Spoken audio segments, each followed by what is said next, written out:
At the end of 2022, I was having some medical issues and I was getting a lot of tests done. So I got off all drugs so that I could get proper blood work and diagnosis.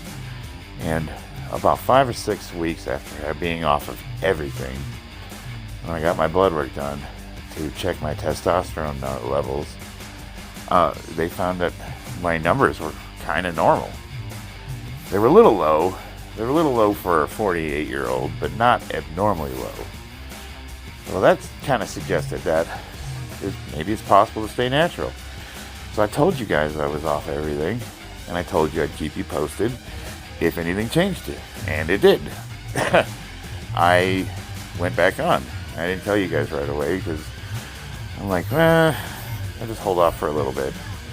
But, I want to be as transparent as possible and keep you guys updated. And that way you don't get the wrong idea. So I want to talk about what I'm taking and my training going into this competition. And I'll talk about what I've taken in the past. And I'll give you my thoughts on what I think is good and bad, acceptable, cheating, whatever, that kind of thing. Maybe open up a discussion. In the past, I've done 2 cycles of Anadrol. One right before I met Bobby, and one, I think it was in the competition I had in 2022, March. I did a 6-week cycle going into that, and that was the best competition of my life. Now, it had been leveraged.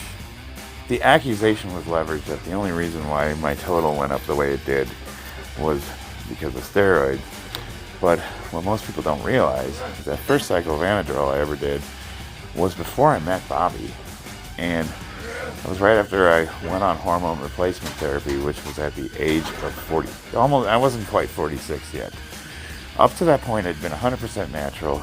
And you know the story of why do men go on hormone replacement therapy? They're depressed, they're unmotivated, or they're not interested in their partner anymore.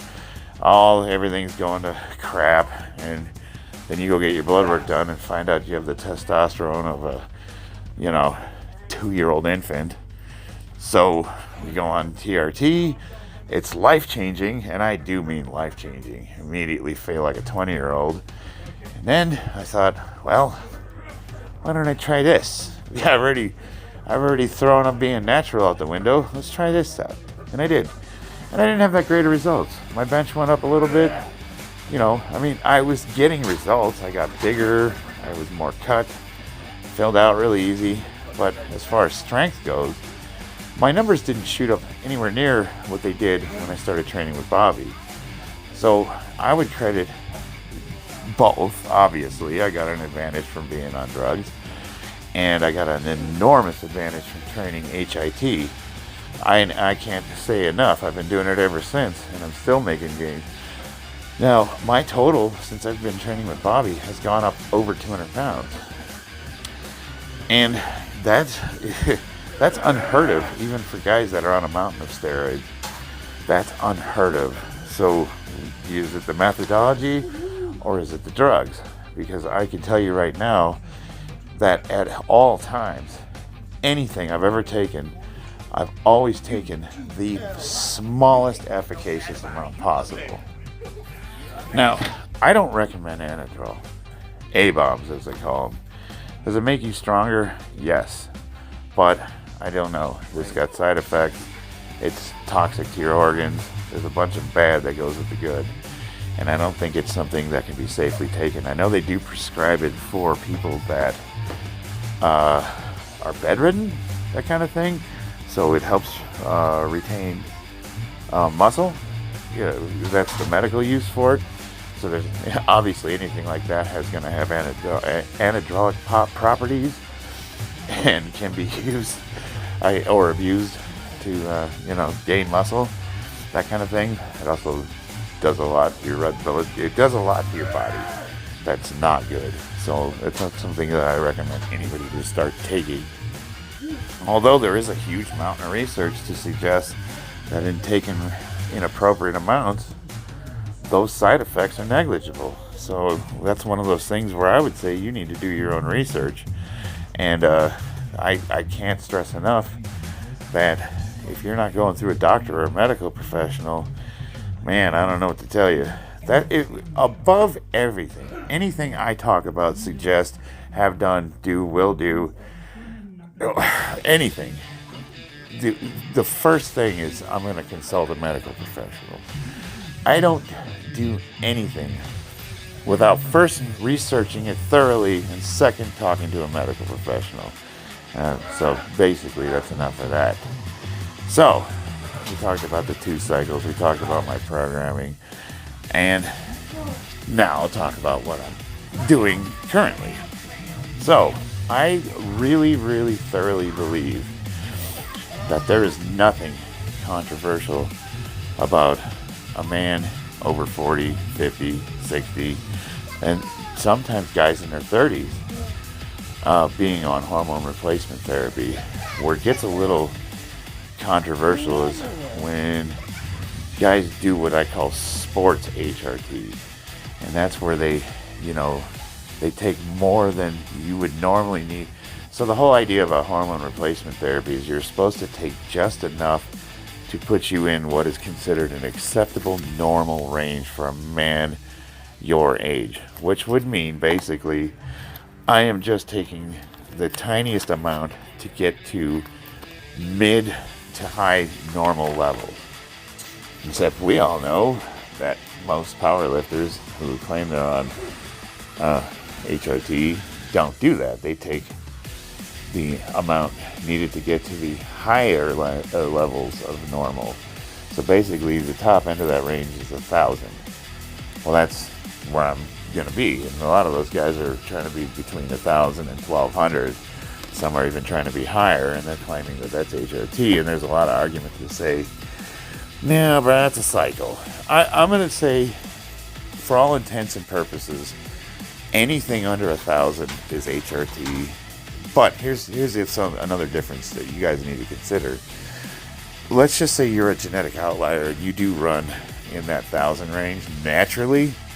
And there are guys that are, there's young men that do have the levels that high. Well, they're going to have peaks and valleys throughout the day and week. They're not going to have the same levels every day. It's going to be dependent on diet. Your body's not excreting these hormones continuously, so you're going to have peaks throughout the day. You're going to have little swings in your levels. It's going to, diet, sleep, stress, whole 9 yards. But if you're taking doctor-prescribed hormone replacement therapy, you're going to be at a consistent level, and that's the advantage it gives you, is that it doesn't matter if you have crappy sleep or crappy diet or whatever, you're going to have that consistent level regardless. And that's where the distinct advantage comes in. The other thing is it does make it too easy to cheat.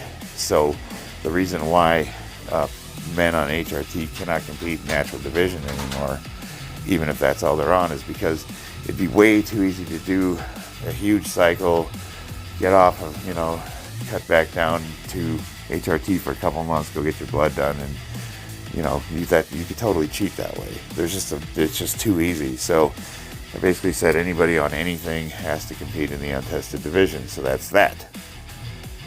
I like to take the smallest efficacious amount of testosterone with a small amount of masterone. Now, masterone is an anabolic steroid, but there's a lot of data to suggest that if you combine those two, you can take less of them together, and the masterone helps to negate any negative side effects that the testosterone will have long term.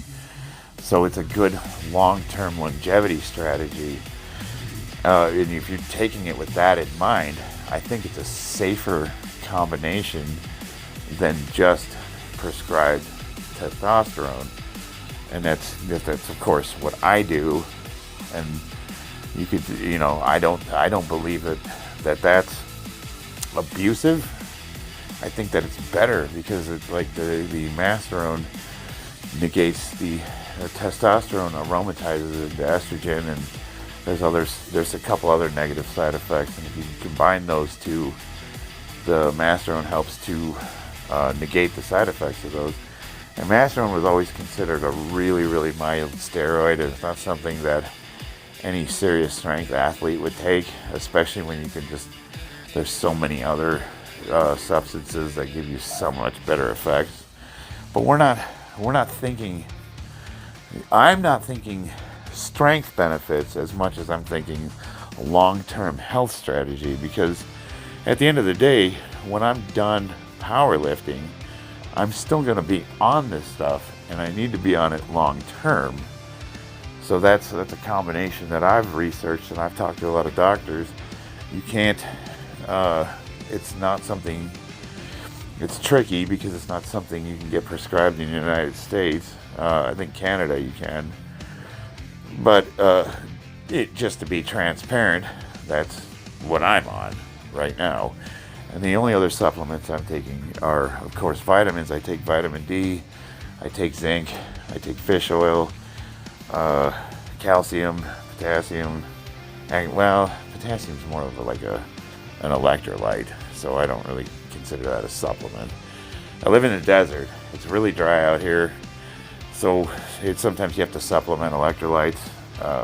Otherwise you start getting really bad cramps. I do also think that one of the big benefits that no one talks about is that it helps to maintain your weight. It's easier for me to keep basically cut, lean looking. You get that just nice cut look. That's easier to maintain that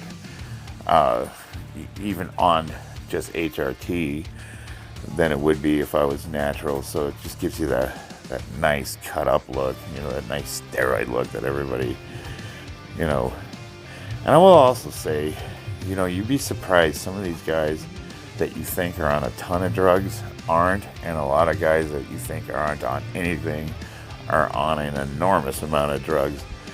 It's just like you never can quite tell. It's people just respond differently, and they train differently. So I don't know.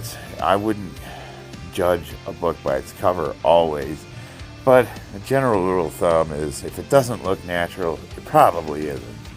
We have this ingrained detector in us, and when we look at something, there's this uncanny valley that happens when something's just not natural. You see it a lot with plastic surgery, you see it a lot with implants, and you see it a lot with steroid use. Just when something just doesn't look right, our brains are wired to be able to pick that out. And while there's always that line you want to not cross, and that's where I try to stay south of. But I'd be a liar if I didn't say there wasn't distinct advantages. And you know what? I don't necessarily see anything wrong with that. To me, it just comes down to a personal decision. I feel as long as you're honest about it, and when people ask you questions, and you just be truthful. There's nothing wrong with it. Honestly, there really isn't. There's always going to be that group that's that demonizes you for the choices you've made. But there's always another group that says, you're just never going to get everyone to agree with you. And you can't please everybody. So what it comes down to is you got to live your life. At the end of the day, when you turn all of your devices off and you got to go to bed at night, it's really about the people you're laying next to. You're not making them happy. We get caught up in this online crap. But none of those people are paying your bills. None of those people are, they don't help you with anything you have to go through during the day. And most of the people that make crappy comments on your videos don't even check to see if you responded or not. They won't answer you back if you ask them a question. They just do drive-by shitty comments and move on. So it's I learned a long time ago, I love YouTube. I've met some really cool people, and I've met some friends that I real friends. Bobby's coming out here to live with me. I mean, I met him online. I bought his book, and I reached out to him, and now we're best friends. So I'm not going to say that YouTube doesn't have real relationships, but I will say that YouTube is filled with people that don't have your best interests in mind. And there's a lot of narcissistic sociopaths that like to see, pretty much their intentions aren't pure. They like to be spiteful. They like to hurt people, and they get a kick out of it. They get pleasure from your pain. I think that's sadism, or is that Machiavellianism? One of the two. It's a dark triad thing, and the internet brings it out. And you got to be able to just like kind of brush them off. Everyone's going to have an opinion, so you at the end of the day, you got to do what's right for you. But I'll always be honest with you guys, and I'm not. You see me, how corny I am, that what I wear when I work out, the goofball I am. Do you honestly think I'm going to let the internet sway anything I do? Not likely. You guys have been a huge influence, though. You've changed my training. You've helped me grow mentally, and for that I will be forever grateful.